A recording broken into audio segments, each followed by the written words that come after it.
Yeah, thanks everybody for being here. And thanks to Dr. McCune for the invitation to participate in the conference.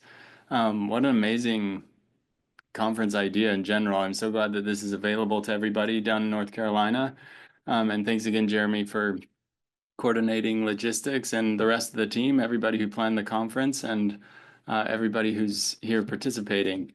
So I'll go ahead and move forward. The objectives for today really are to think about, think in clinical settings, what are the things that are available to support adolescents, and we'll also mention young adults in receiving treatment for substance use disorder outside of the clinic, receiving support outside of the clinic while we're working in the clinic.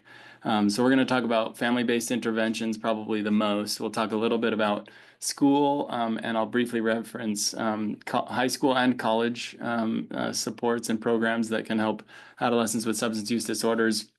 And then we'll talk briefly at the end about some of the research about effectiveness of mutual help groups for substances for adolescents. I don't have any disclosures, any financial conflicts of interest or anything like that to disclose. So we'll go ahead.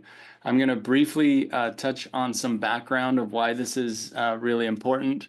And then we'll kind of go in that order: family, school, and mutual help support, and hopefully have some time for some questions at the end.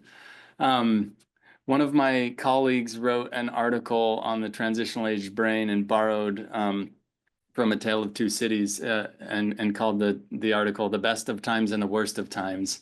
It looks like, and I'm sad that I wasn't able to participate in more of the conference today, but it looks like the day started off with this topic of sort of brain development. And so I'm glad to hear that and won't spend much time on it. I think it really highlights why it matters so much that we're thinking about substance use as it specifically relates to adolescence.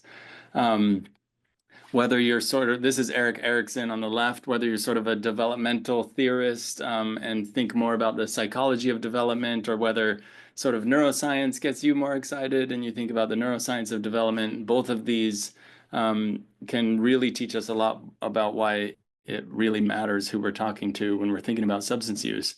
So I'll sometimes get asked if I do a lot of work around stigma. I think it's a really important topic, and sometimes I'll be asked to talk about stigma to a high school audience, for example.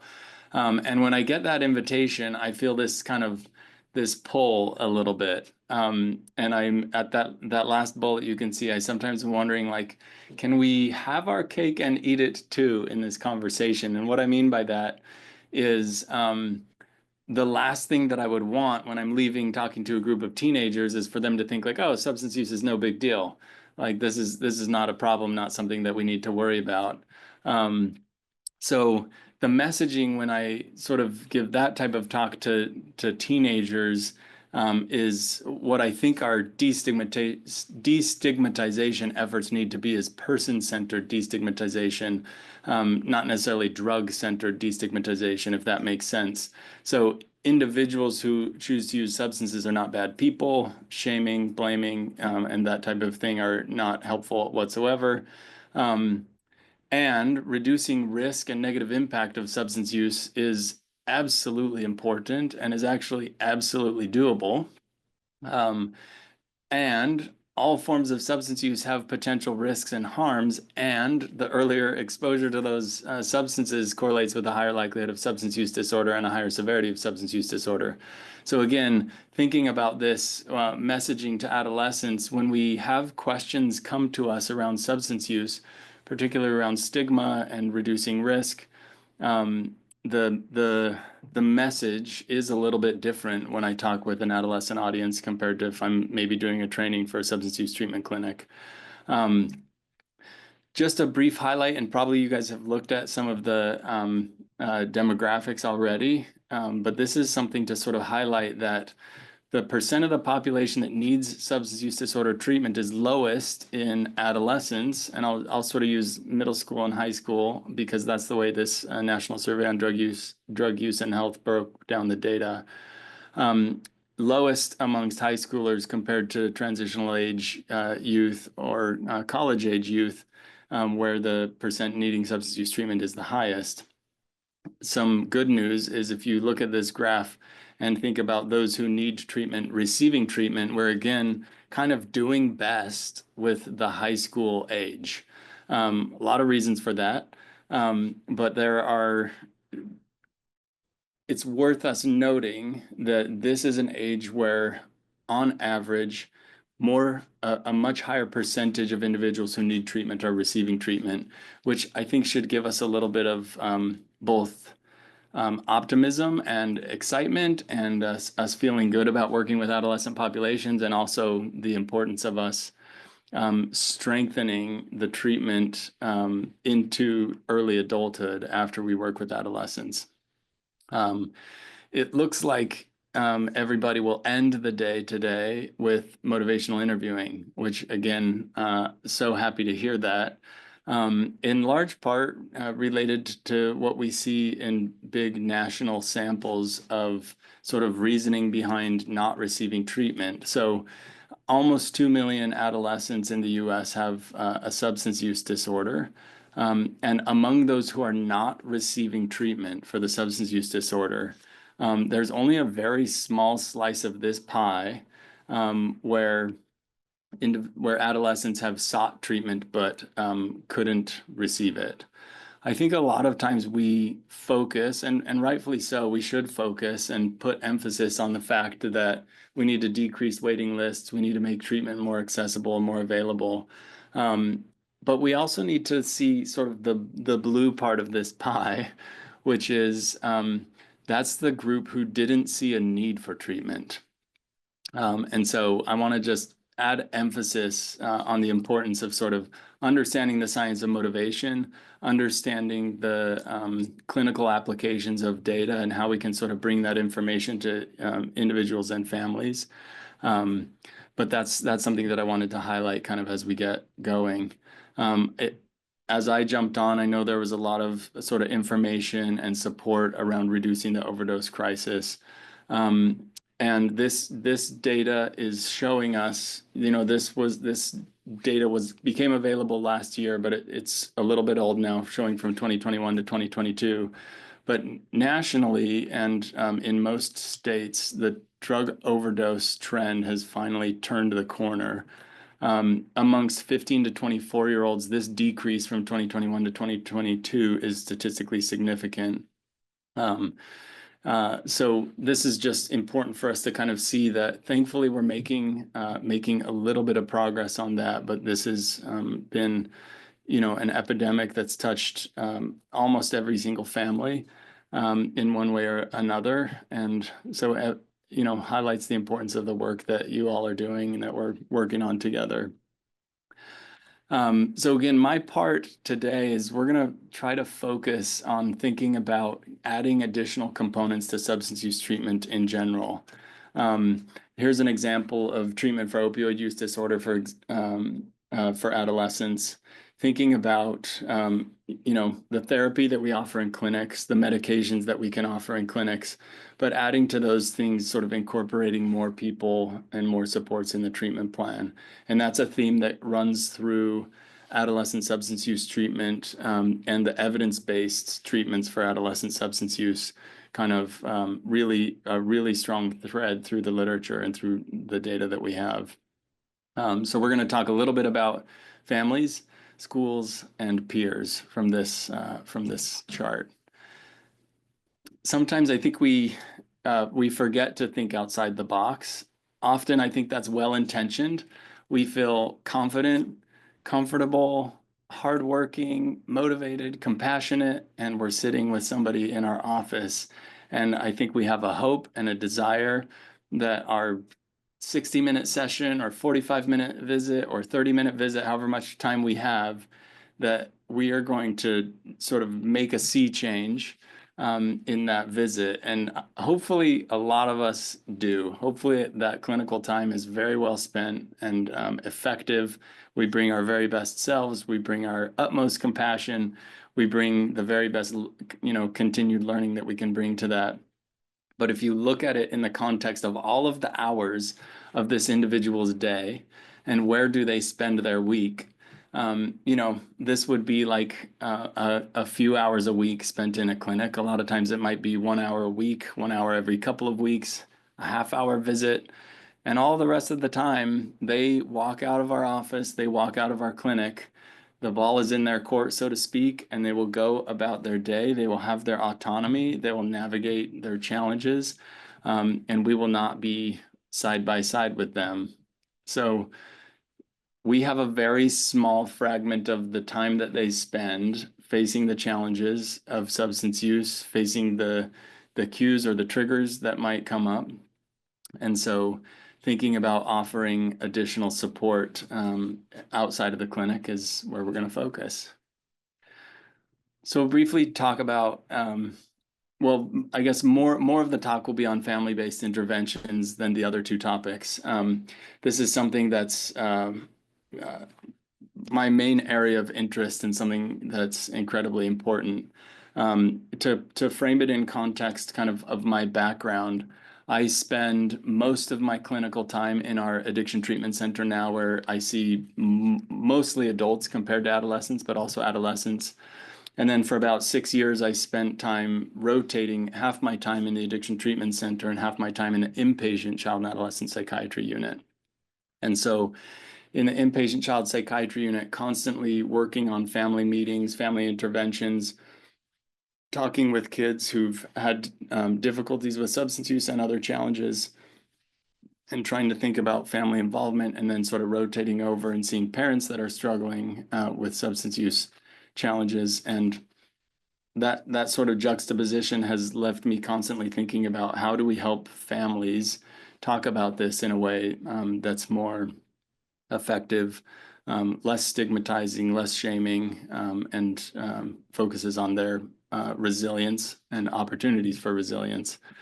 If we look at the literature on adolescent substance use generally, family-based therapy kind of is sort of the mainstay of where the data lies for evidence-based treatment of adolescent substance use disorders.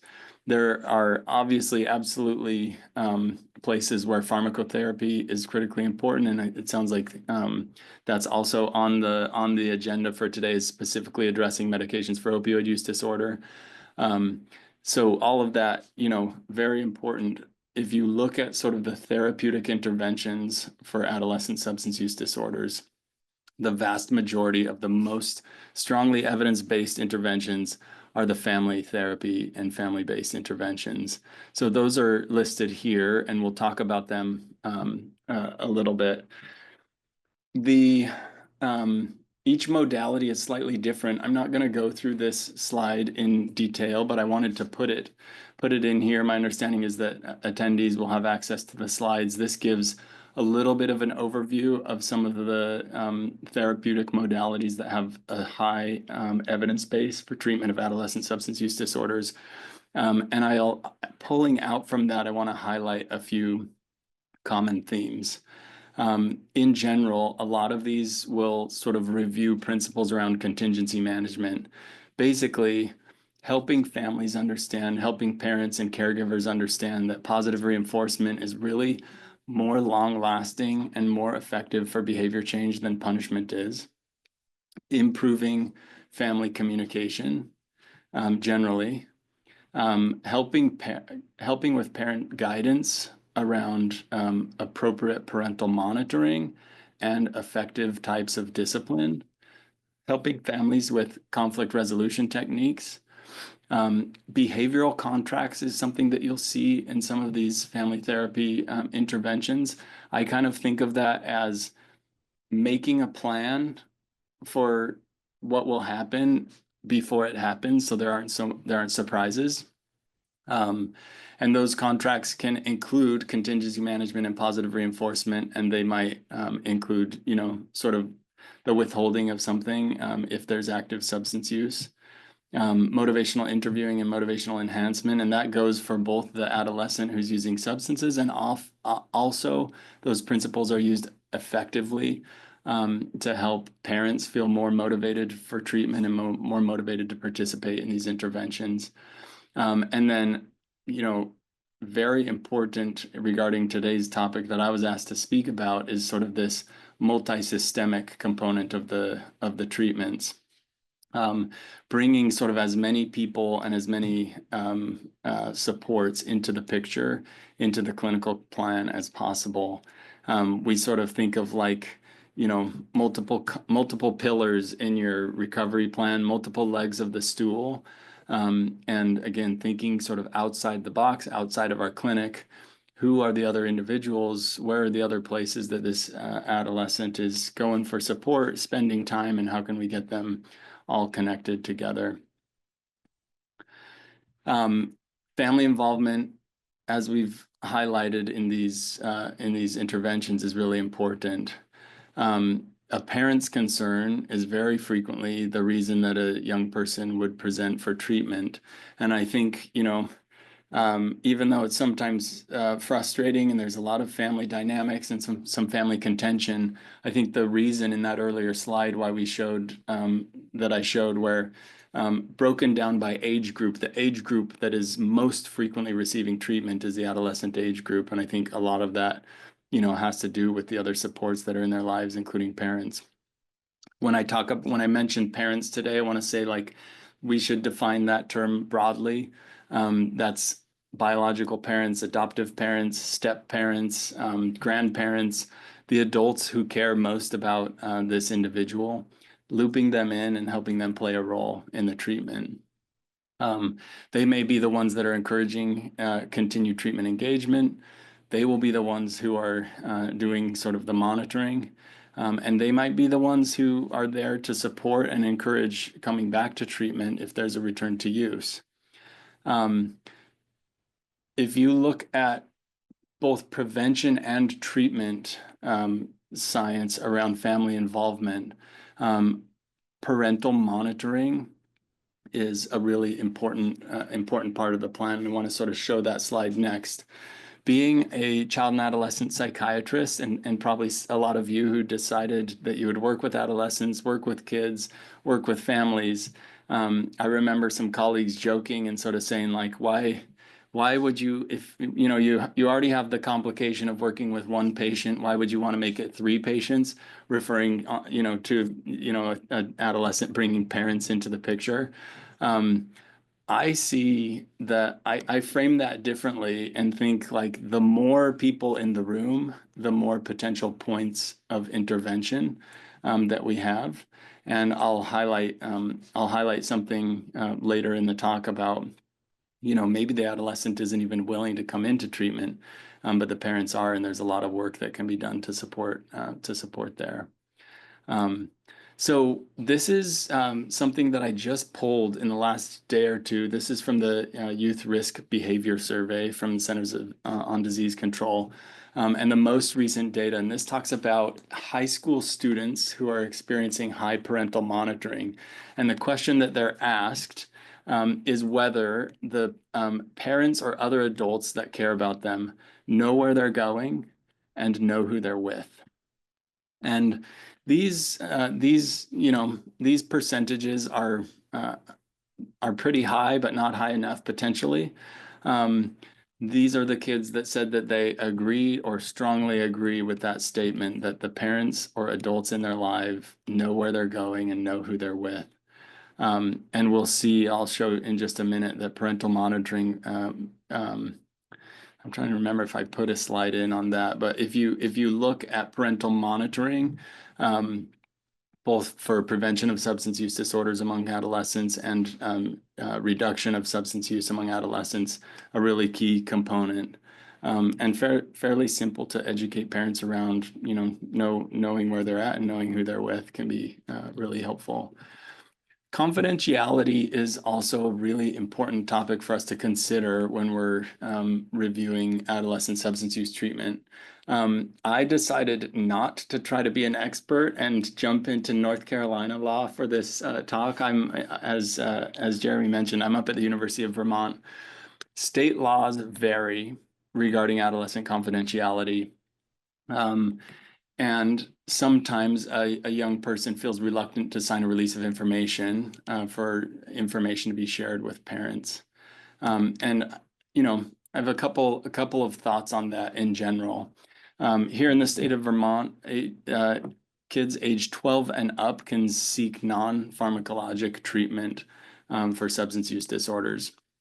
Um, Almost all states have um, a limit on that confidentiality if there's acute medical impact. So, for example, if there's an overdose, if there's an ED visit, if there's a hospitalization, if there were a car accident related to alcohol use, most states have a limit on sort of needing to hold confidentiality and being able to disclose.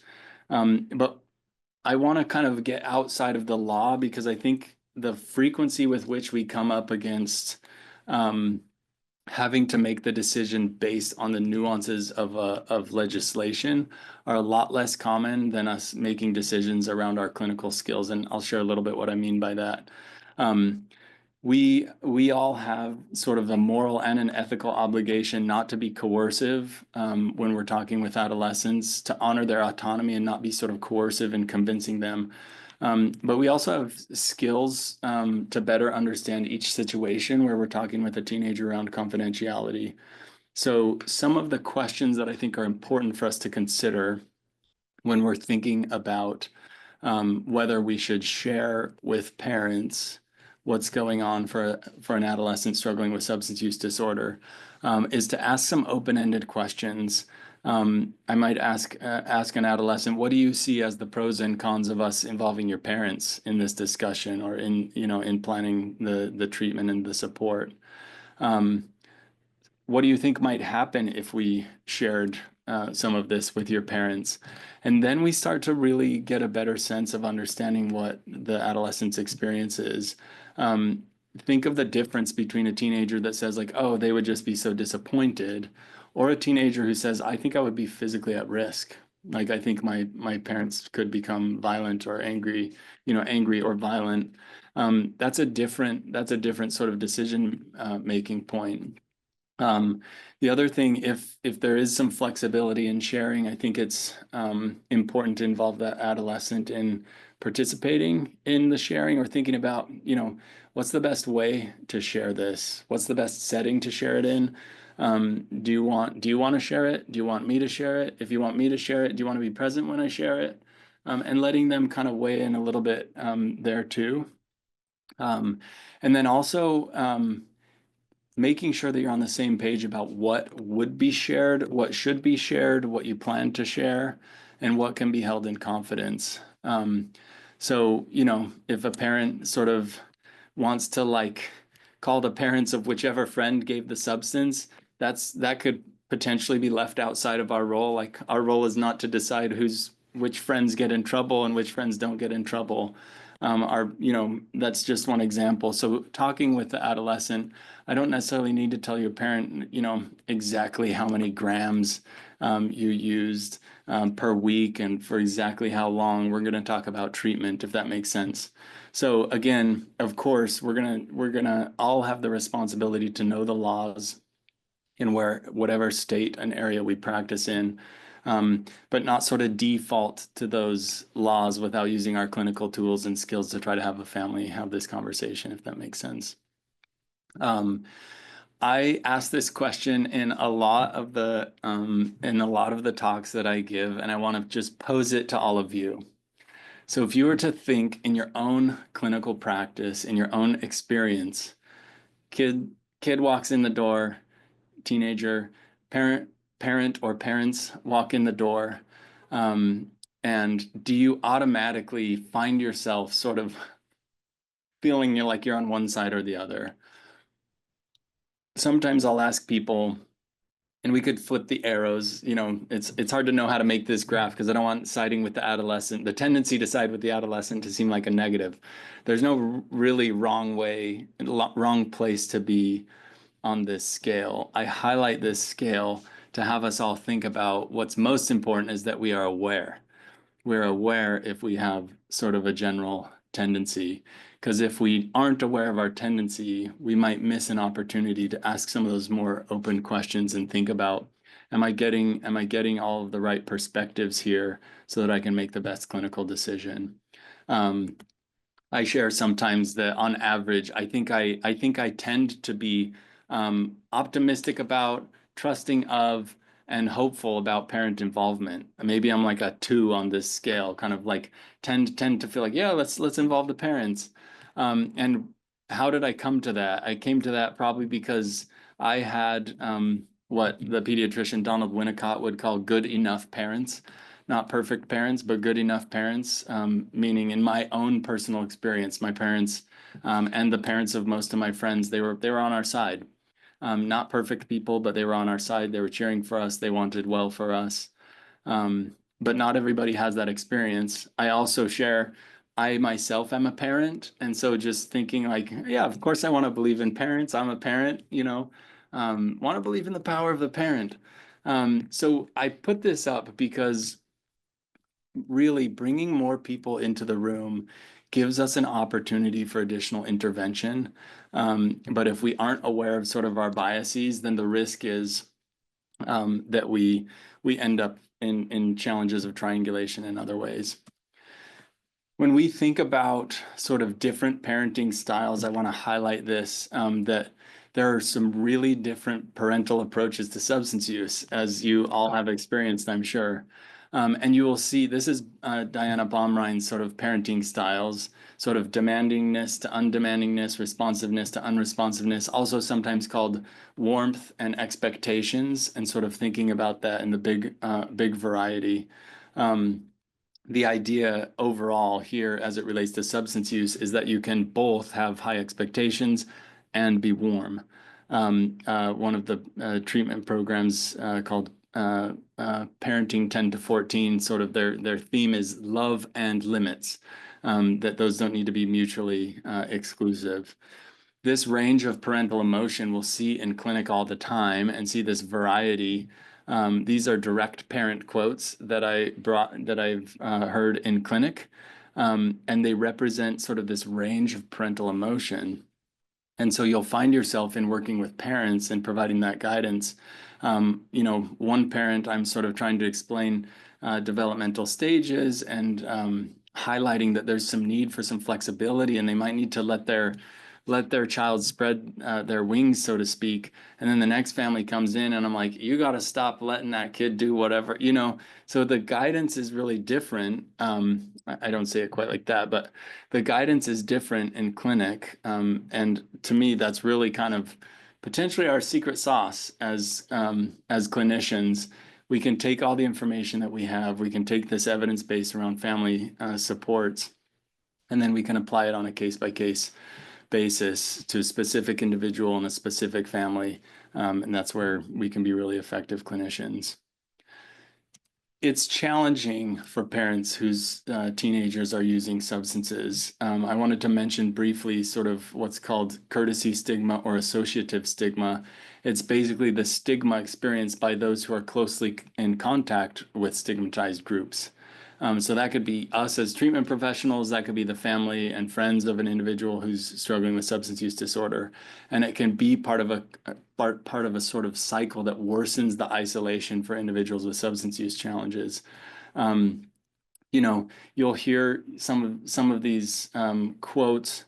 I've heard families say to other families, but your family seemed so normal. And then we found out that one of the individuals of your family had a substance use challenge. The assumption is like, okay, now your family is no longer normal.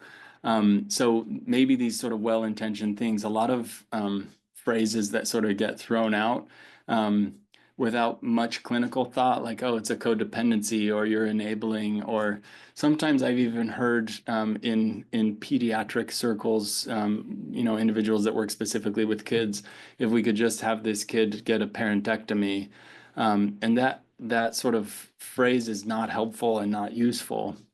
We we obviously have an obligation to report dangerous situations, and there will be occasions where a child is removed from the custody of a parent who's abusive or neglectful.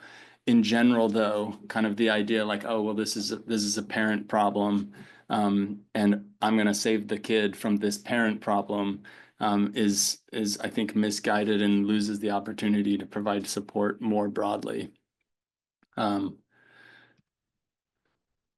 This is one of the studies that sort of highlighted shame and embarrassment for parents whose kids use substances, and highlights a decrease in treatment seeking and a delay in treatment seeking specifically because of sort of the parental shame and fear associated.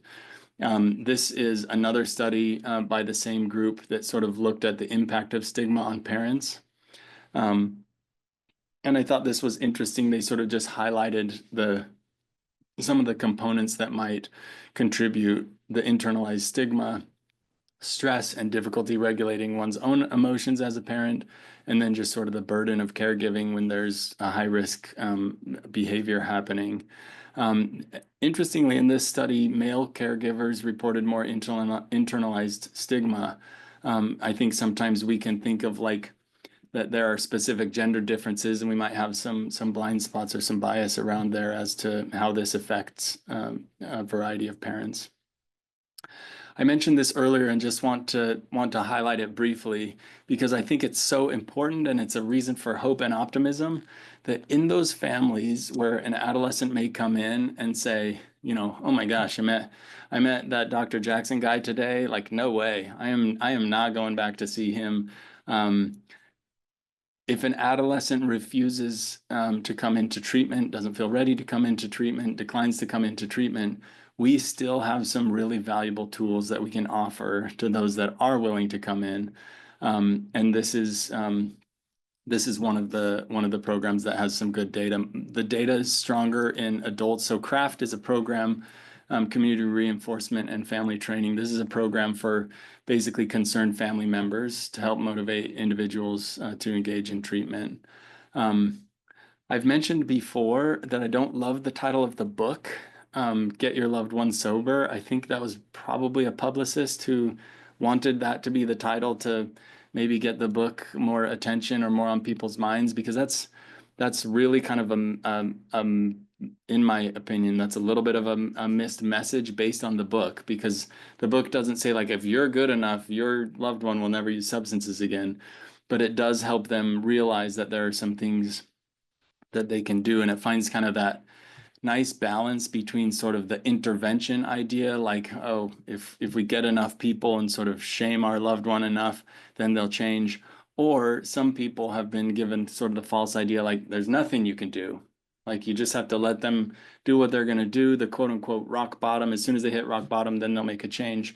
This is the balance that there are things that a family can do. And highlighting this just really briefly, there are some big studies that have compared CRAFT to Al-Anon or to sort of interventions. If you've heard of that before, one of them was called the Johnson intervention, kind of that family group sort of addressing the individual, kind of almost a confrontation.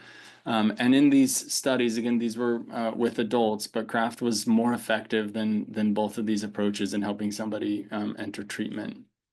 There are some studies that highlight sort of the adolescent components to it. This one on the bottom sort of showed that 71% of adolescents who were using cannabis engaged in treatment and reduced their cannabis use after the parents engaged in the CRAFT program. And the parents themselves have improvements in emotional challenges and difficulty. So statistically significant reduction in parental depression and parental anxiety at 6 months post intervention. One of the sort of adaptations that highlights specifically the adolescent application of CRAFT kind of focuses on guiding parents to make the invitation for an adolescent to enter treatment. So that's kind of what I wanted to share about family interventions, and we'll move now think a little bit about school.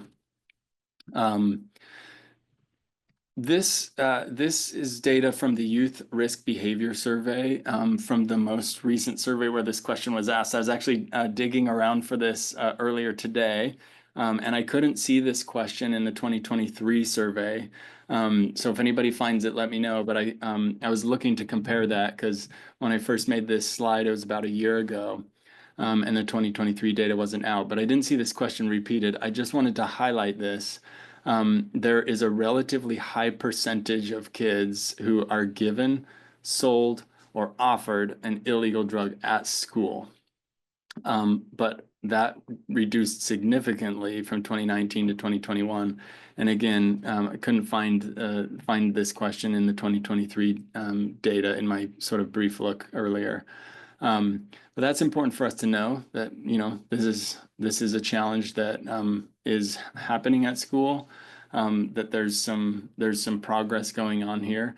In general, I actually feel fairly optimistic. Again, I think today has included hopefully some epidemiology and other review. The story right now, in my opinion, around adolescent substance use is a pretty positive story. If you look at Monitoring the Future data, which is the very large data set out of the University of Michigan that sort of tracks 8th, 10th, and 12th graders across the country, if you look at that, basically all categories of substances have been on the decline in recent years. Vaping sort of had its moment, but even that has declined a bit. I think this year the one that I saw that's increasing is energy drinks and energy shots. But in general, there's some good news. I think this is, a decrease in being offered at school, I think is good news. The finally kind of reversing the trend of overdose rates is some good news. So we have a lot to sort of be optimistic about, I think. So continuing the discussion around school, this is an interesting piece of information from the Youth Risk Behavior Survey, which is school connectedness. This is the percentage of high school students who answered, I agree or I strongly agree that I feel close to people at school. This is not enough. This graph should make us all concerned, I think. When at best, 6 out of 10 of a given cohort feels that they are close to people at school. And at worst, less than half feel that they are close to people at school. I think that's room for significant improvement as we're thinking about school. And we, as clinicians, we may have the opportunity to connect with school and be an advocate for school connectedness and support. I'll mention that in just a little bit. This school connectedness matters. When they compare the answers on school connectedness to the rates of substance use, kids who feel more connected at school are less likely to use substances.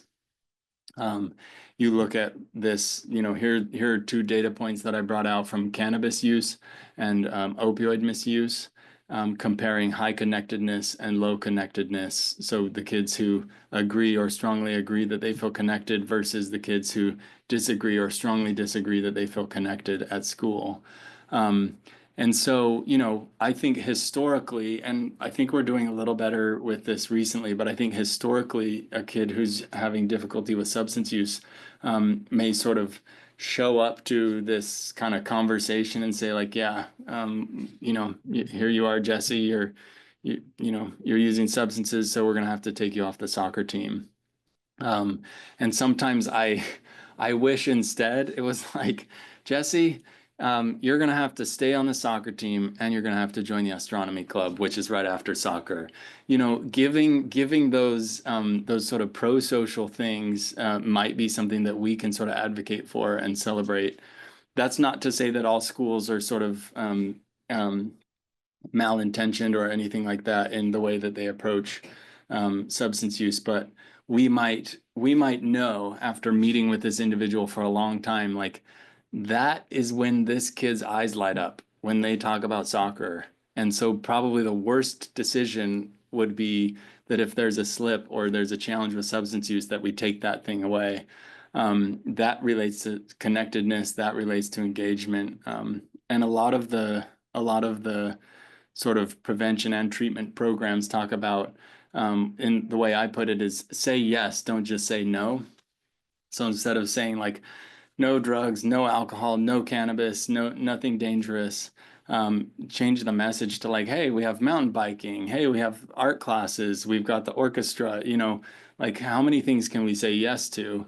So I think that's really important to highlight the importance of connectedness. I wanted to briefly mention recovery high schools. So this is a high school that's specifically set up to provide a full range of academic services in a structured environment that's really based on recovery. These are growing, in number over the past 30 years. I have less experience with them personally, haven't worked at one before or anything like that. But they are increasing over time. You can find the sort of database for them in the references of the slides. There are a couple of these recovery high schools in North Carolina, one in the Research Triangle, Raleigh area, and one in Charlotte. And so I can't, the last thing I want to do is be the out-of-stater who comes in and kind of advocates for a specific resource that I don't know anything about specifically. But these are available and have some pretty interesting data associated with them, specifically for kids who are having sort of a relapsing, remitting kind of experience with substance use disorder and have struggled with other services. Some studies that have sort of assessed the efficacy of recovery high schools compared to standard high schools have showed higher rates of high school graduation, 4 times increased likelihood to be abstinent from all substances 6 months after attending high school, and significantly lower use of certain substances, including cannabis, less absenteeism from school, all associated with attending a recovery high school. So that's something, in particularly challenging cases that can be looked into. And I briefly want to mention also college. That's part of why I showed that slide at the beginning of the talk, that there's less need for substance use disorder treatment in 12 to 17-year-olds compared to transitional age youth.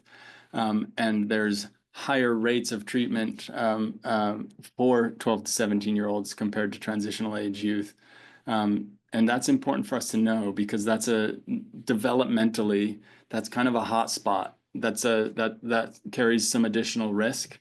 There's a lot of normalcy around, higher impulsivity. Again, probably you guys referenced this earlier in the day in the talk about brain development, but important for us to think about, our job doesn't necessarily have to be done. Someone turns 18, that's the magic number, and off you go, and good luck to you.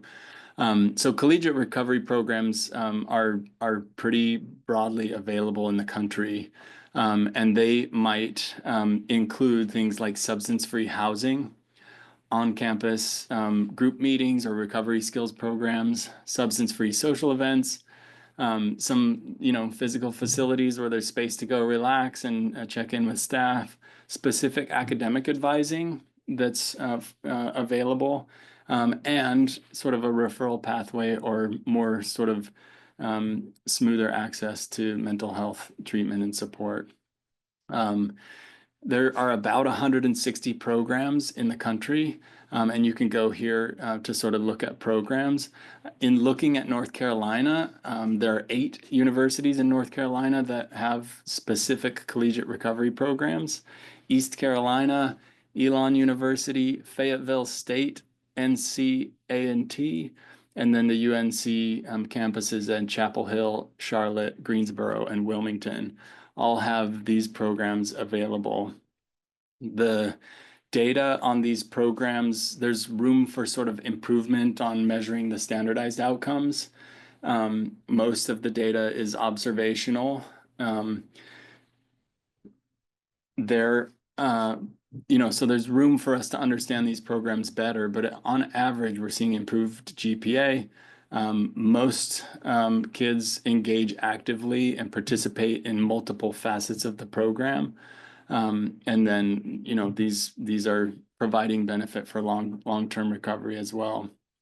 So what if there's not a recovery high school in my town? And what if there's not a collegiate recovery program at the college that this individual is planning to go to. I think we can still, in light of sort of the multi-systemic therapy that we talked about earlier, we can still be a point of contact um, in connecting to other resources. At the University of Vermont, just as an example, there is a collegiate recovery program here called Catamount Recovery.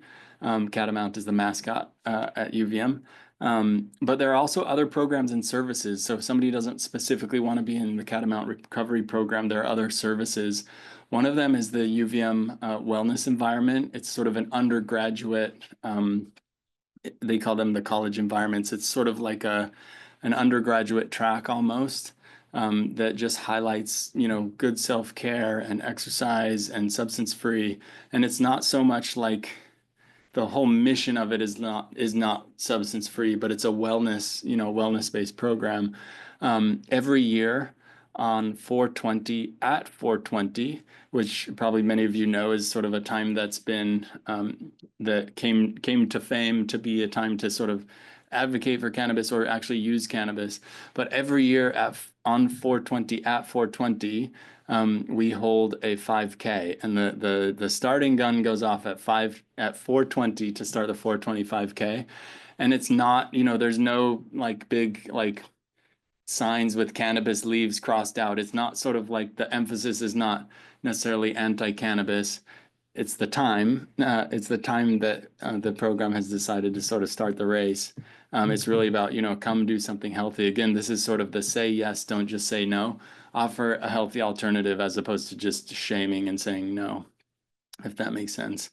So briefly, we'll spend just a little bit of time. I want to highlight some points on mutual help organizations.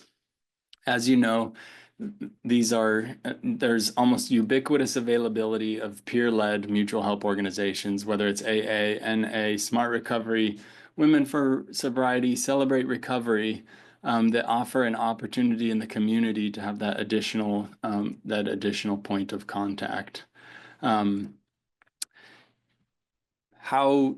How do young people differ from adults in their desire to access, benefit from, and accessibility of mutual help? In general, there's efficacy for young people. A lot of the data is around young adults. So we're sort of deciding the definition of adolescence. A lot of the data is on young adulthood, ages 18 and into the early to mid 20s. But some of it's on adolescents. So in general, adolescents feel safe at AA and NA meetings. They don't, the vast majority aren't reporting that they felt unsafe or that something uncomfortable happened to them. Some of the things that particularly have borne out in literature and qualitative assessments are sort of, they're not really into the admission of powerlessness, for example, surprise for an adolescent.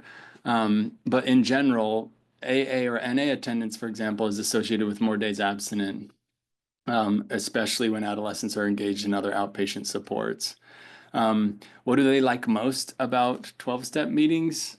In this study, really belonging, validation, and a feeling of hope. What do they like least? The structure of the meetings and having to motivate themselves to get there. I'm not sure that differs too much from adults, at least the motivating to get there. But sort of you'll have these slides and sort of these components to think about how might I talk about this in a way that's specific, that we sort of know that other adolescents have benefited from. Sometimes it's challenging if they feel like they don't have anyone their same age at meetings. In most larger cities, you can look and look for meetings based on age, and they might have, young adult or even adolescent specific meetings. The way that younger adults and older adults benefit from meetings is somewhat different. Again, this is adults, so this isn't specific to high school age. But really having less people in the social network who encourage drinking was one thing that they highlighted, like a very significant difference of why that matters. So that sort of that peer support and changing the social network. Improved coping skills was sort of rated as a higher component amongst younger people compared to older people. And then not surprisingly down here at the bottom, like the desire for increased religiosity was much lower among young people compared to older people. So I think that knowing a little bit of the information from these studies, although most of the study has been done several years back, but knowing some of this information, I think, can help us in conversations with youth and young adults around sort of what might appeal to them more about a mutual help group. If there's co-occurring psychiatric challenges, we've seen that there's an equal rate of engagement in AA or NA and an equal rate of the number of meetings attended. So I think I put this slide here to sort of say, like, a co-occurring psychiatric condition shouldn't be sort of a barrier to us recommending mutual help. And in that cohort where there's psychiatric co-occurrence, higher involvement might be even more important. Going, participating, sort of verbalizing, attending meetings more often might be even more important. Does it need to be specific to a given substance? Can a kid that's struggling with cannabis go to AA? Can a kid that's struggling with alcohol go to NA? And the answer is yes. They can. It does not need to be substance specific. I asked two questions there. No, it does not need to be substance specific. So young adults with substance use disorder who go to NA were compared to those who go to AA, and both had similar numbers of abstinent days. Both were just as likely to participate in the future. So it doesn't need to be substance specific. Wanted to just sort of highlight this, that thinking about 12-step facilitation, which many of you know, I'm sure, is sort of a component that is a clinical intervention that pairs with and encourages participation in mutual help meetings. And that's been studied for adolescents to be beneficial, but not critical. That study on the bottom sort of shows 12-step facilitation versus motivational enhancement therapy and CBT, and both were beneficial in helping reducing substance use and had a similar percentage of days abstinent. Those who attended 12-step facilitation had less consequences associated with substance use. I think that's important. Days abstinent is not the end-all be-all of sort of substance use, and that's part of sort of reducing risk that I think is important for us to think about. So less adverse consequences is absolutely important, and we should pay attention to. We are nearing the end of the hour and potentially have time for just a couple of questions. I wanted to end with, as a child psychiatrist, I'll end with a Mr. Rogers quote. Anything that's human is mentionable, and anything that is mentionable can be more manageable. I think this applies to sort of the stigma and the challenge around substance use. Part of the reason why we don't connect more systems, why we don't connect more people, why we don't connect with school, connect with outside supports, connect with neighborhoods, part of it is related to us having stigma and shaming around substance use, that it's too hard to talk about. It's something we need to keep quiet. So-and-so went off for a study abroad or for a work trip or something, rather than recognizing that they were in need of substance use treatment. We absolutely honor, respect privacy and confidentiality, but reducing stigma, I think, can help us make these things a little bit easier to talk about. And as we do that, I think it will help us connect more of these systems that can help an individual, an adolescent, and a family outside of the clinic. So I just reiterated the conclusions there, and yeah, we'll wrap up. Thanks so much, Dr. Jackson, really bringing the family perspective into this, and also kind of outlining that parents can come in a lot of different forms for kids, for those that are kind of stepping up to take care of them. We had two questions come in, and then we'll try to wrap up and move to our next session. Some of the folks have this general understanding of the importance of getting parents involved or those that serve in that parental caregiver role. Well, what would you say would be a strategy or strategies for getting those engaged if they are in kind of that blaming and shaming mode? Yeah. Yeah. Um, Yeah, that if we had more time, that would be. I've done other sort of talks about taking kind of like let's pretend we're talking with each of these type of parents and like how do we sort of go forward? If there's a parent who I don't know if the question was about blaming or shaming themselves or blaming or shaming the kid. Those are two different sort of points of emphasis, but maybe a unifying idea that helps with both is recognizing that adolescence is a very normal time to be exploring, spreading wings, experimenting, making mistakes. That peer influence, it's normal for peer influence to be felt more strongly, to be desired more strongly by an adolescent compared to parent influence or guidance. So kind of recognizing some normalcy around bumps in the road. If there's shame and blame amongst oneself as a parent. I like to talk about some literature that talks about a family narrative that has oscillation in it, if that makes sense. If your family narrative is, welcome to the Jackson family, we don't make mistakes, that's terrifying. Nobody wants to be in that family. But nobody also wants to be welcome to the Jackson family. We only make mistakes. You also don't want to be in that family. Every family's narrative is a narrative of some successes and some stumbles, and helping the family sort of recognize that actually there's data that show that a balanced narrative, an oscillating family narrative is actually one that helps build resilience in kids and helps them be strong. So I don't know if that's helpful. Again, I don't know if the question was shaming and blaming kid or a parent shaming and blaming themselves, but those are a couple of things that I talk with families about. That's really helpful. We appreciate you kind of looking at both sides of that. And I'll just kind of wrap with this last question. What are some strategies for working with an adolescent who's not really in a positive therapeutic home, but they're also not really in a situation of reportable abuse? Hmm. Yeah. Um, I think the first thing is to try to understand the family situation as best as we possible can as we possibly can. Um, and I appreciate the question, honestly, because sometimes I think like, oh, if it's not reportable, then like we just move forward treatment as usual. So, kudos to whoever asked the question, because I think that's really important. We don't want to sort of think like just all or nothing. Either this kid's at risk and it's reportable, or like we're good to go. I think sometimes I'll try, and this is challenging a bit depending on your clinical setting, but that might be like a adolescent session, a parent session separately, making sure I'm sort of understanding both of those perspectives and trying to assess risk too. Trying to come in and like tackle all the hardest questions in a family where there might be risk of aggression. We don't want to try to do that all in one go. So asking those open-ended questions like, um, what do you think this would be like?